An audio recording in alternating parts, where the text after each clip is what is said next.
This conference will now be recorded.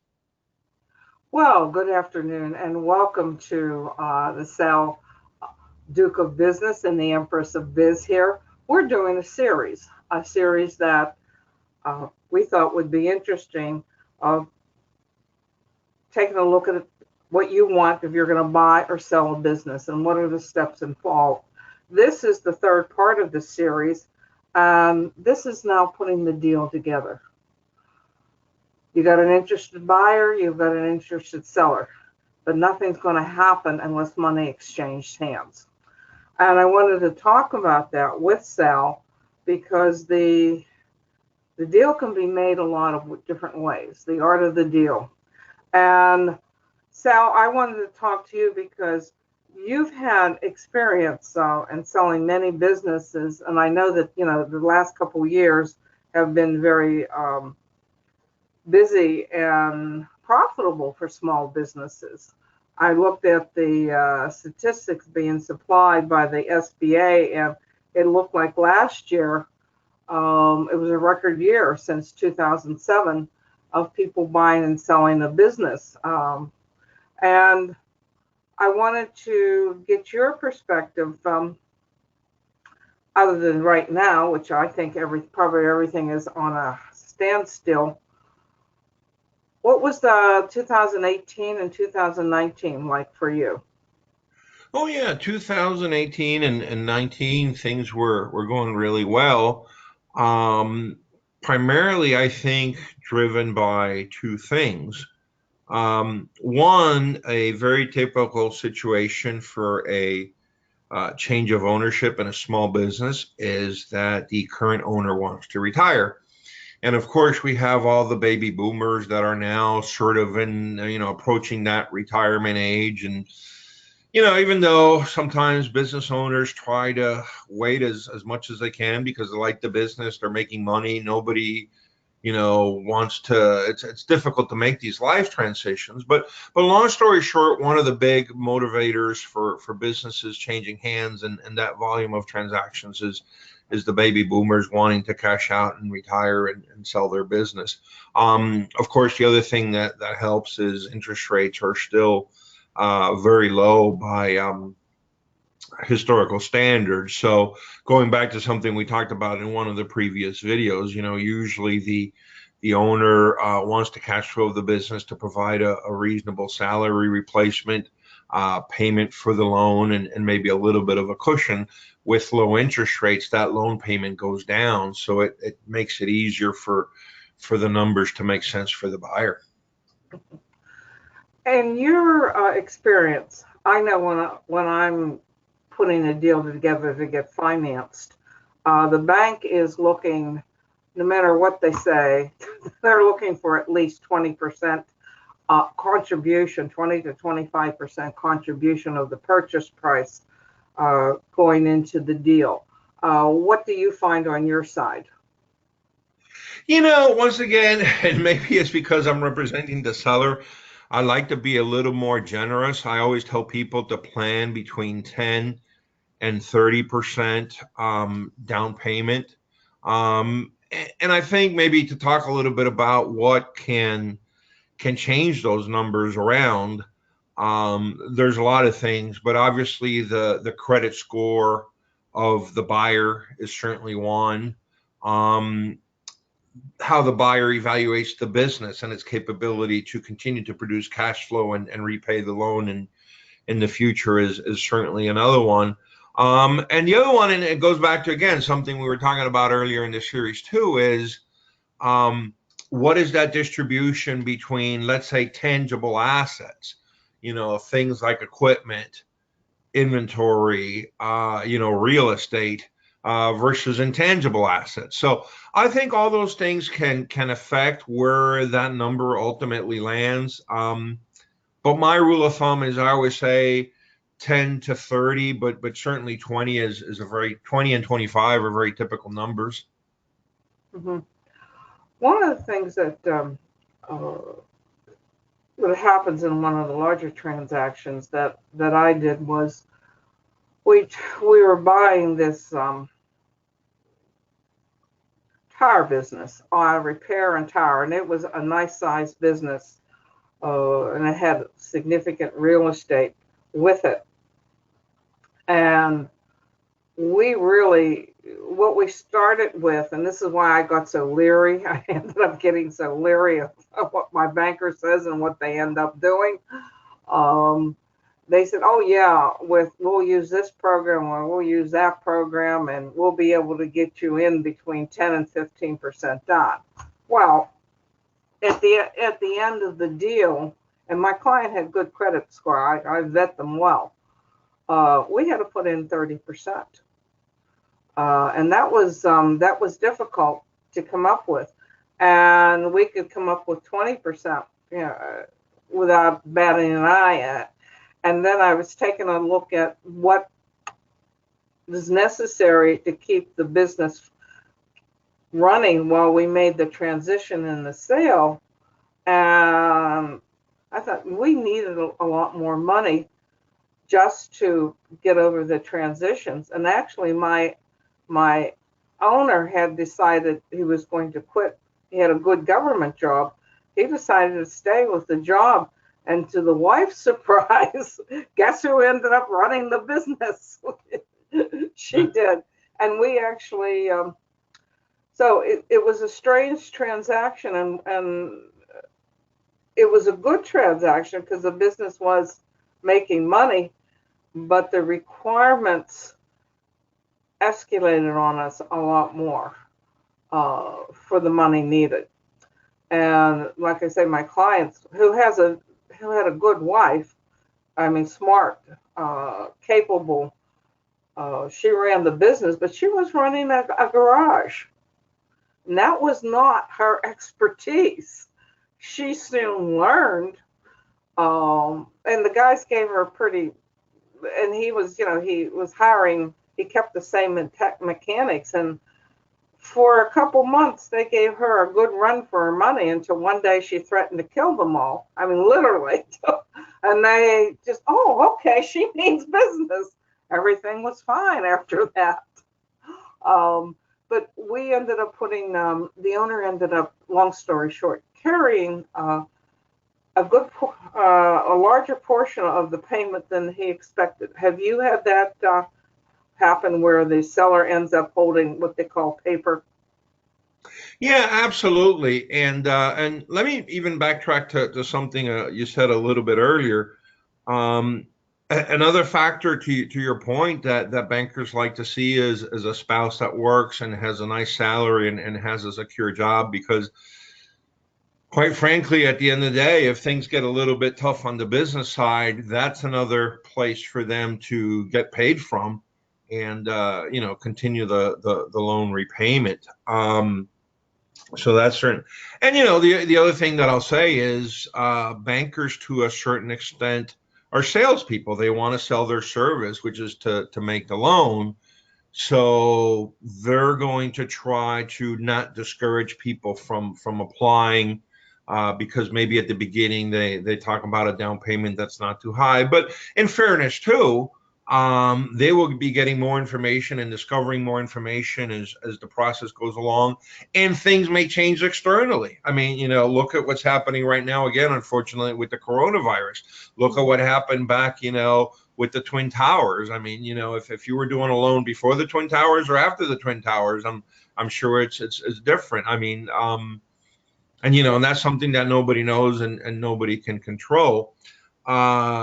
But to go on to your second point, let me say it this way: from the seller's perspective, usually what they want is just to take the money and run. And so obviously one way is for the buyer to go to the bank, provide the down payment, and the bank puts in the difference and gives the check to the seller, and off they go.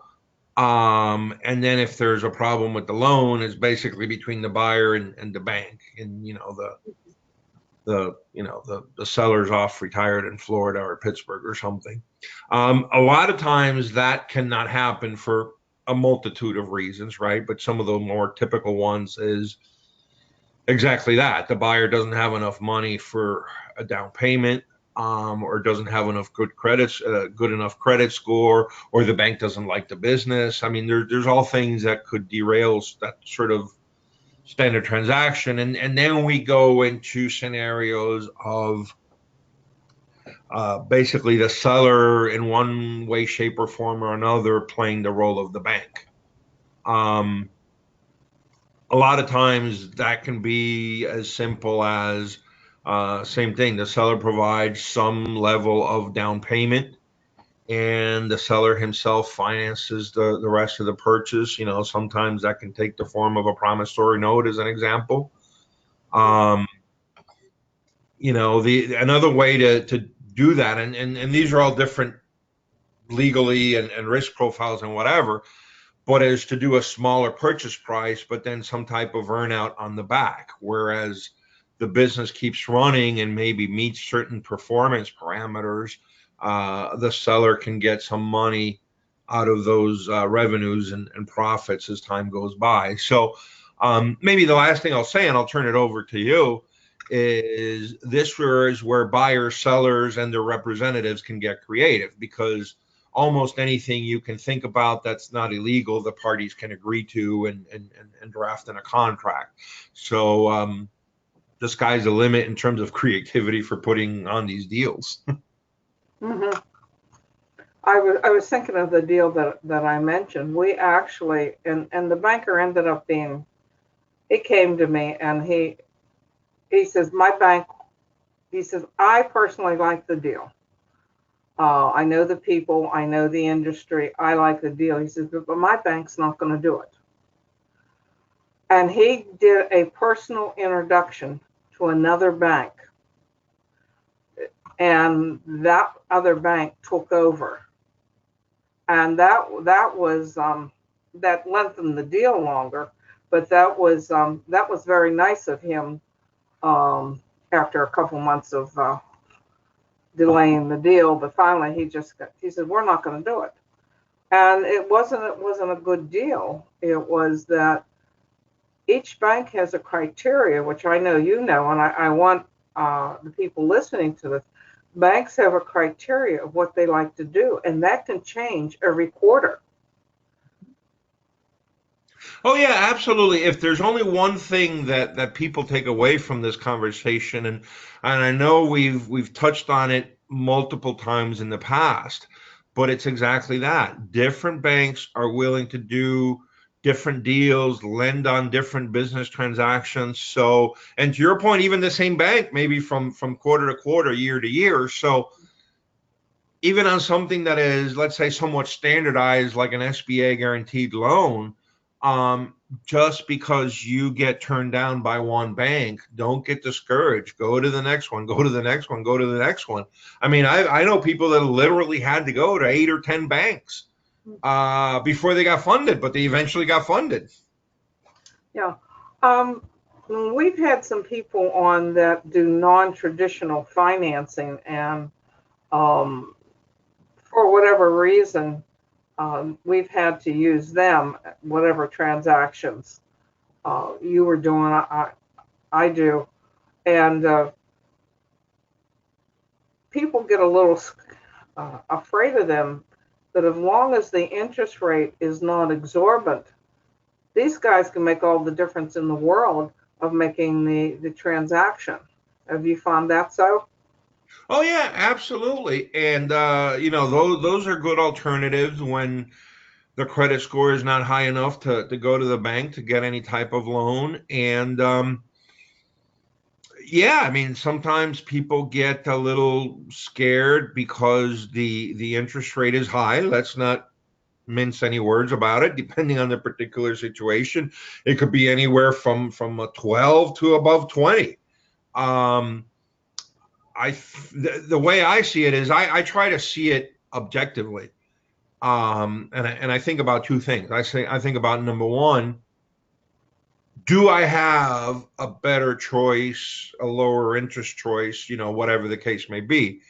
Because a lot of times, and they'll be the first ones to tell you. I mean, if you can go to the bank, go to the bank. I mean, they're not trying to take away business from the bank. They're trying to filling gaps once the bank has already said no, or some other investor or some other thing. So I think the first thing you have to say is, okay, can I get the deal done any other way that's cheaper or better? And then if the answer is no, I can consider the non-traditional finance. And then the second step of that is the cash flow from the business strong enough that I'm going to have enough cash flow to pay this high interest loan? Obviously, if the answer is no, you can't do the deal because you're not going to put yourself behind the eight ball, right? But there's a lot of businesses out there that the cash flow is strong enough that you can afford to pay these high interest loans. And maybe the only thing, the only third nuance that I'll put on that is, what's the variability of those cash flows, right? You're obviously getting yourself on a hook for a significant cash flow on a high interest loan. What's your confidence level that cash flow will be there for as long as you need it to be there to repay back that loan? But if all those things align, I just say, look, this is your only way to get this deal done. You either get the deal done or you don't. Mm-hmm. Yeah, and that can be scary when you're taking a look at a loan. I was thinking of one time I was talking to my mother, and I was thinking of a project, and I don't know if you've ever watched Golden Girls. And I have. Yeah, and Sophia, and one day she pulled out a wad. Someone needed money, one of the girls, and she pulled out a wad of money, and she's peeling off, and then she's quoting this interest rate. Well, my mother's doing the same thing. What do you want? I'll write a check, and by the way, I want 20%. What? Yeah. So you really need to think that through. Some people consider it predatory. Some people consider gouging.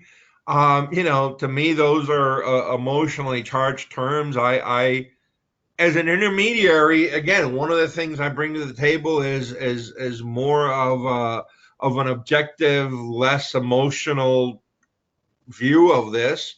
To me, it's just dollars and cents. I mean, pros and cons and risk profiles. If the dollars and cents line up, if the pros and cons line up, and if the risk profile lines up, then you do the deal and you take the high interest loan. If those things don't line up, then don't do the deal. The beauty of our capitalist society is nobody obligates you to do a deal. You do them all voluntarily. Right, that's true. And you have to make decisions. If you're used to getting a real high salary, and you have to make a deal where temporarily the interest rate is higher, you have to make a decision. You're not going to take that real high salary. Yeah, and that goes to timing and risk profile, because you're absolutely right. It could be that you buy a business and you have to change your lifestyle to live on a very limited salary for 3, 5, 7, 10 years. But at the end of 3, 5, 7, 10 years, you've paid off that loan successfully. Now you have two choices. You can either take a bigger salary because that loan payment can now go into your pocket, or the business is debt free and you can sell it and have a big payday and put that big payday in your pocket. But to your point, you're absolutely right. You got to be very clear that you're signing up for whatever it is, 3, 5, 7, 10 years of living a modest lifestyle until these ducks can align. I wanted to talk. One of the deals, and this was the one that, if anything, was the tire business, and it was selling for a reasonable price with a good piece of real estate, and we had to change bankers, and we had to do a bunch of gyrations, and the wife ended up having to run the business, and actually she did quite well after she established control. We ended up using, of course, their down payment. We used a traditional SBA loan. We used the seller holding, it was like a three-way split. And the thing that was the obstacle is the seller was in third place. And you did, in other words, that seller was the last person who was going to get their money because the SBA wanted their money first. And the seller had to subjugate himself to the SBA. Have you done deals with it like that? Yeah, absolutely. And actually now the SBA requires that. So yes, if for some reason there's some portion of the sales price and the value that needs to get paid to the seller, you are absolutely right. The SBA goes before the seller. So it could be as an example, if the SBA loan is 5-7 years, the seller is not going to see any repayment for the first 5 or 7 years, so they have to be prepared for that. And the thing that we ended up doing is it cash flowed very well. So at the end of 3 years, I went back to the SBA, and the seller had gotten some of his money, but he hadn't gotten all his money. And then they had some illness in the family, and they really needed, if they could have gotten that extra money, that would have been very helpful. And I went back to the SBA, and we were current with our loans. We were doing okay, and I actually got the SBA to agree to have the seller start being paid because of the health situations. But we were out current with our loan and actually above payment in our loans. So that there's nothing actually written in stone, even when you think it is. I always say, Yeah, absolutely. And you bring a good point that a lot of people don't think about or recognize is most of these loans you can pay off early or refinance. So also, again, even going back to, again, whether you do non-traditional financing or whatever you do, or sometimes there's the bank that maybe will take a risk at a little bit of a higher premium, but they will all be the first ones to tell you, hey, look, this is just an opportunity for you to run the business, show you can run it correctly, make the payments, and down the road you can pay off the loan, get us off the hook, and refinance with a more traditional loan at a lower interest rate. So that's something that people need to keep in mind, that you don't have to necessarily, and unless there's a provision there, usually you can pay off early and refinance. The only thing that maybe I would caution, but again, this is all an issue of risk tolerance, is there's some loans that call for what's called the balloon payment at the end. mm-hmm. And a lot of times it's almost even expected or implied that at the end you're not going to have the money to pay off the balloon. You're just going to be forced to refinance at another loan down the road. And those I personally consider a little risky for a couple of things. One is the flip side is you're not guaranteed you're going to be able to refinance. So you may be stuck somehow trying to come up with the money for the balloon, or getting into trouble for not having the money for the balloon. Or you may be able to refinance, but the flip side, kind of at a much higher rate than what you had previously, because again, something changed in the economic environment. So that's one that I would be a little careful with. But even that one has a place for people with the right risk tolerance and the right business. Right, and that was one of the things that when the real estate market crashed in the Great Recession, a lot of those real estate loans, people went in buying property, buying homes at way higher prices than they should have, and a lower payment because they stretched it out, but then they had a balloon. And a lot of people got into tremendous trouble on that one. Yeah, and by the way, let me also say this, maybe to paint a more fuller picture. Unfortunately, there are some people out there that I'll just say it like this, are unscrupulous in the sense that what they are hoping for is that you're not able to make the balloon payment so that then they can take over whatever assets, real estate you put up as collateral. So, whereas most lenders, I think, are genuinely trying to set you up for success, and even if they're a non-traditional lender, want you to pay them to get them off the hook to then graduate to a more lower interest traditional loan. Quite honestly, there's a few out there that their hope and their game plan is that you're not able to pay off the loan either in the normal course of business or the balloon payment at the end, or however it is, because what they really want to do is take over the assets that are pledged as collateral to either run them or flip them or sell them or whatever. So those you do have to be a little bit careful with. Right, right. One of the also sometimes, and we're talking about the SBA, and I think we need to clarify when people are going to the bank, you still have to go to the bank, and you're dealing with a bank that is an approved SBA lender.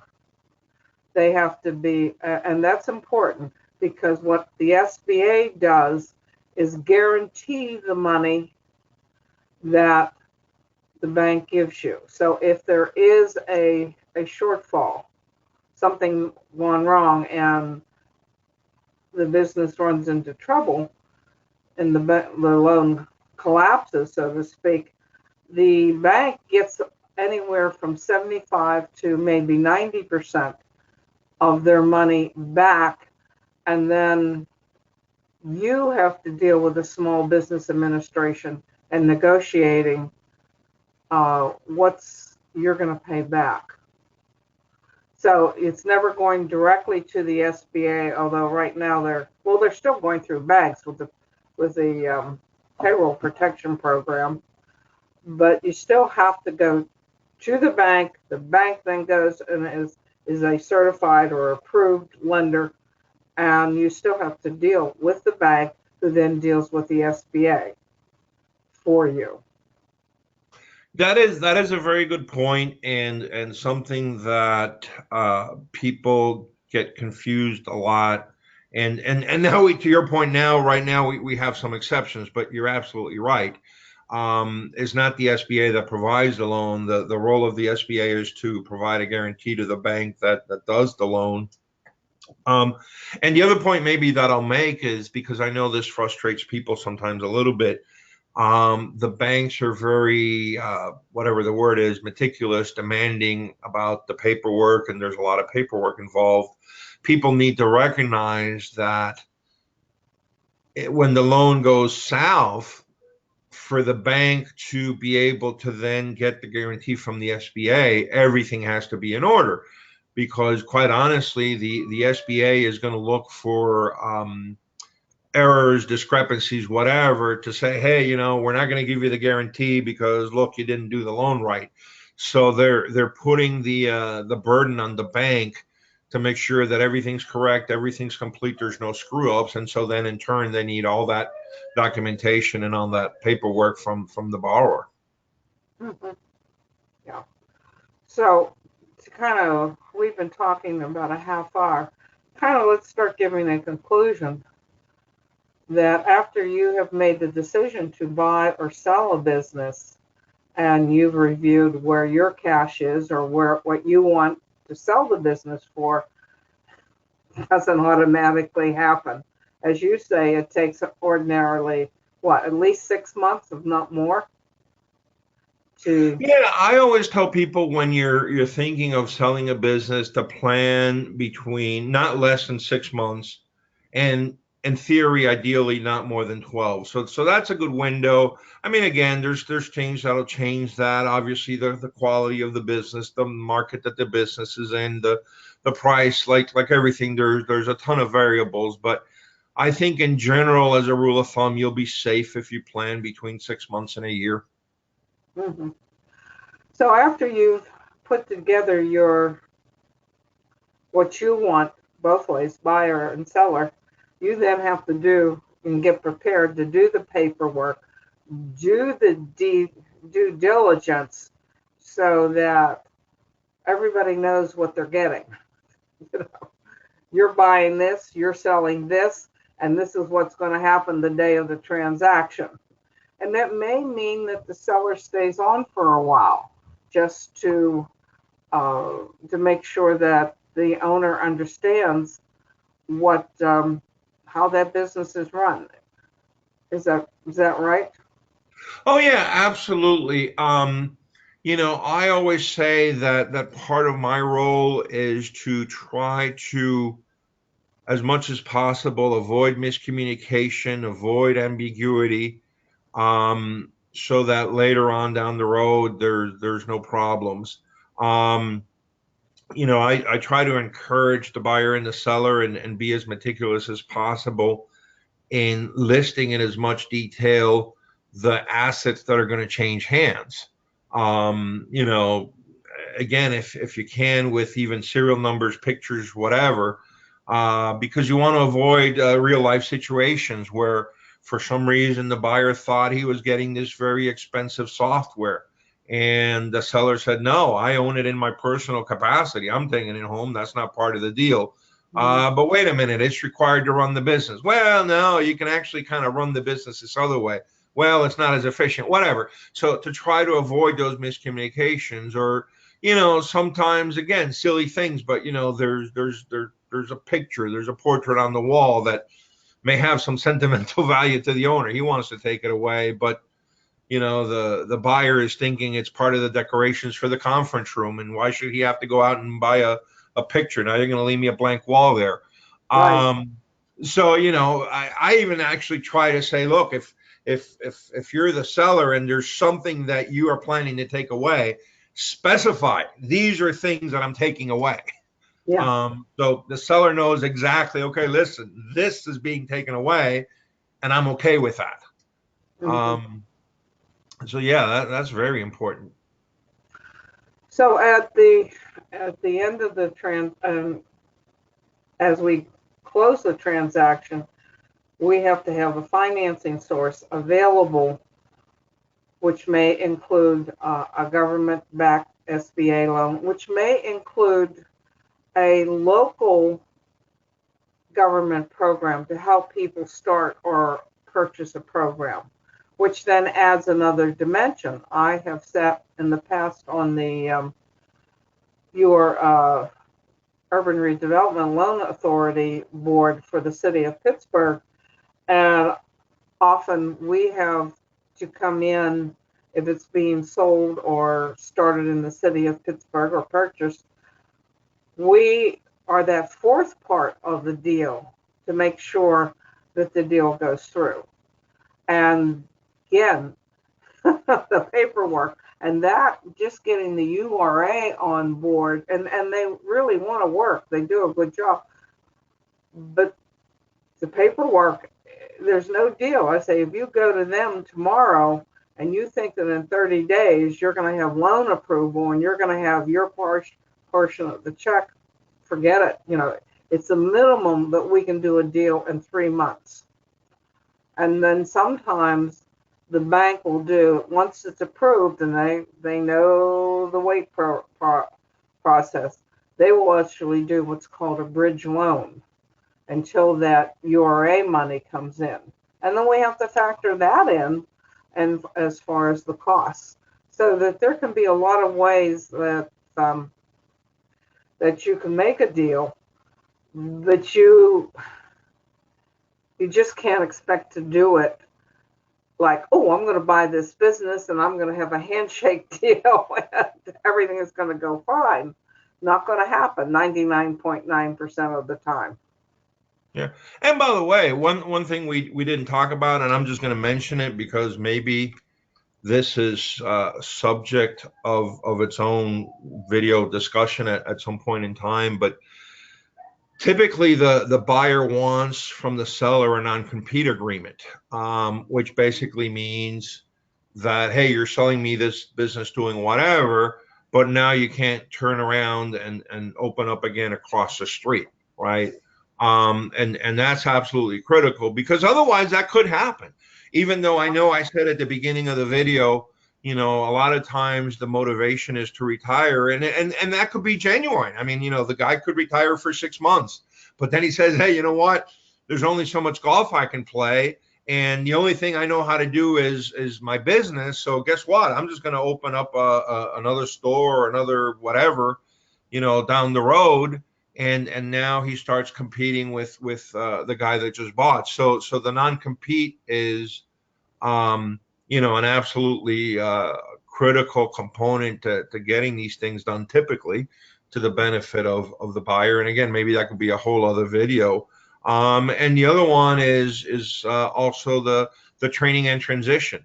You want to ensure the absolute smoothest possible transition and change of ownership with minimal impact to the customers, to the vendors, to the employees, to the community, to everybody. And again, that's another big ball of wax that we can talk about some other time. But those are critical issues that need to be addressed and that take time to negotiate and discuss and walk through and agree, and for the lawyers to draft. So that's another reason why these things take so long is, the non-compete negotiation agreement and drafting could take a while. The training and transition, negotiation agreement and drafting could take a while. So those are all the things that need to happen before a transaction can be closed. I'll say correctly and successfully. Mhm. And that's a good point. That a lot of times when I've sat on the other side reviewing the deal and going to be giving the approval, we're looking for that non-compete agreement. Because the question is, what is going to stop that man or woman from starting another business, and how long that non-compete agreement is good. There's a certain boundary as far as how long you can tell people they can't non-compete. So that can be another thing that slows down the deal. And the training and transition, uh, that can be like the deal that I was talking about with buying the garage and the tire. Um, the husband was trained, but he couldn't quit his job to make the deal. So the wife had to get trained, and she was quite capable, but um, getting the lingo done, getting the understand what she was dealing with. Now the customers loved her because she took the time to listen. And someone said the car was going grr grr. She said, "Oh, is that an or a grr grr?" Like yes, the other day my car it was going growl growl, and I called the AAA, and the lady said, "What's it doing?" And I said, "Growl growl." She said, "Oh, okay." But she was very good for the business, but establishing the authority and the knowledge of making sure that the guys were telling her the truth, the mechanics, that was another thing. So that could be another good session. Well, Yeah, and let me just mention this in closing. And again, this could be a more detailed session, but for people that at least want to get the super basics. In terms of the non-compete, you usually have to first define what is the business and what would be considered competing and non-competing. And then to your point, define over what geography, because they usually have a geographic limit. And, that's reasonable. If you're selling a business in Florida and the guy is doing whatever, pool cleaning, you're not going to expect the seller to not be able to move to California and clean pools. Um, And the other one is of course duration, because as much as the buyer would want this to be forever, the reality is typically these things are not forever. And quite honestly, the more you stretch these things of geography and duration and what is the business, the more you stretch them as a buyer, and you think you're doing a good thing, the higher the probability that then when push comes to shove, it's not going to stand up in court. Because the flip side is people have a right to conduct business, to earn a living, to do all these things. So, you have to allow for the seller, if they want to be able to earn a living after they sell their business. Yeah. Yeah. And a lot of entrepreneurs think they went out. And after 6 months, as one of my guys says, I can only go to so many beaches. I've been to Hawaii. I've been to Florida. I've been here and that. I've had it. And his wife's wanting him out the door, too. She's had it, too, with him. Oh So, yeah, absolutely. I mean, I get a lot of clients that are maybe originally from Pittsburgh, but have literally moved to Florida to either retire, be with their grandkids, play golf, go to the beach, whatever the case. And they will call me and they say, "Hey Sal, I used to live in Pittsburgh at such and such a place. I used to be the owner of whatever. They sold it on their own. They didn't use me. Okay, fine. But now they want to buy a business because they need to come back and they just cannot live without the action because." Um, some of us like that action. oh, yeah. Yep, I can understand that. Okay, sounds like we may have a couple more shows out of this. Um, I want to thank you for your time as usual. It's a lot of fun, and that we're hoping that this series that we're developing gives people an idea that buying and selling a business is a process, and it can be a satisfying and lucrative step to make, but you need to be prepared to do that so that there will always be surprises. There's no ifs, ands, or buts about that in owning your business. But my goal, and I'm sure Sal's is to reduce the amount of surprises so that you can roll with the punches a lot easier. It's important to know what you're getting into. So, Sal, thank you. How can one get a hold of you? Very easy. You can email me at sal 459 at yahoo.com. Again, sal 459 at yahoo.com, or you can just call me, area code 484-358-9470. Again, 484-358-9470. Okay. And you can get a hold of me, JoAnn Forrester, aka the Empress of Biz, at Empress, EMPRESS of Biz, BIZ, at gmail.com. That's Empress of Biz at gmail.com. My office phone is 412-440-6969. That's 412-440-6969. And please like the Facebook page, Empress of Biz, Listen, Learn, Prosper. I post there frequently. And the Empress of Biz blog spot. So thank you, Sal. It's always fun. And I look forward to our next session. And we're broadcasting next week, right? Who do we have on? Yes, correct. Our guest next week is Russ York.